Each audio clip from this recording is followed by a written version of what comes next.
Was back in March that News 4 was first to report on how the city of Buffalo hired Hormoz Mansouri, an indicted political donor. He and his firm were awarded a six-figure contract to be the consultant on two city park projects. The revelation led to Mansouri's resignation, and Buffalo Mayor Byron Brown called the situation embarrassing. News 4 filed a public records request to find out how and why the hire was made. New documents obtained by News 4 show who signed off on the contract to award Hormoz Mansouri and his firm, the EI Team, a $166,000 contract to work on two city park projects. The documents also show who gave Mansouri's company high scores in an evaluation process, even though he's facing a 40-count federal indictment. Hormoz Mansouri from EI Team. We are the architect and engineer of record for the master plan. 3 years ago, Mansouri was charged by the feds with wire fraud, bank fraud, conspiracy to commit wire fraud and bank fraud, and money laundering. He's accused of lying on loan applications, inflating payroll expenses to get more than $3.5 million in COVID relief funds, and routinely transferring money back and forth through numerous bank accounts to conceal the alleged scheme. Prosecutors say Mansouri brazenly paid more than $500,000 to a casino using COVID funds. According to the U.S. Attorney's Office, the case against Mansouri resulted in the seizure of nearly $2 million. But still, after a selection process, Mansouri and his firm were hired by the city last summer to be the consultant on the redevelopment of Shoshone and Trinidad parks. Once News 4 started asking questions about the hire, Mansouri and his company resigned from the park projects. Would you say that this is embarrassing, that the city hired a contractor consultant who is under federal indictment? There's no question that it is embarrassing.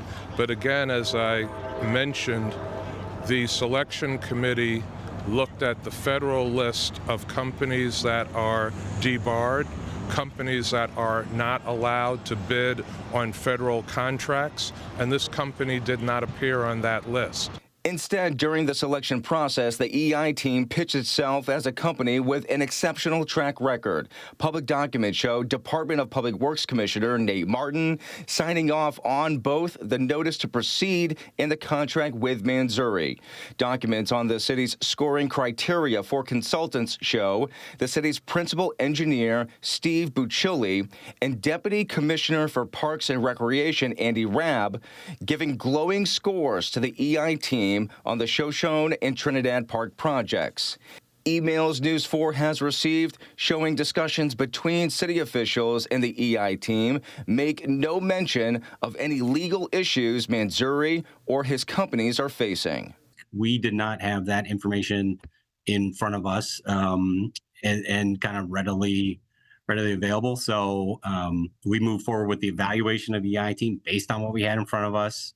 Shoshone Park is in the University District, which Councilmember Rashid Wyatt represents. From people who heard the story, they were just kind of shocked, and I was shocked. Since Mansouri's resignation, the city has been in search of two new consultants. Even with no lead consultant, Wyatt says the redevelopment of Shoshone Park remains on track. A lot of the heavy lifting was done already. That was the good news. There's still some other pieces to be worked on, but for the most part, it's still moving forward. The city of Buffalo has now hired two new companies to replace the EI Team on the park projects, nearly 4 months since their resignation. We know that it's not gone as smoothly as we had liked, and so again, I hope that we're not going to have any more issues going forward. The city's Department of Public Works says construction on both park projects is expected to start next year.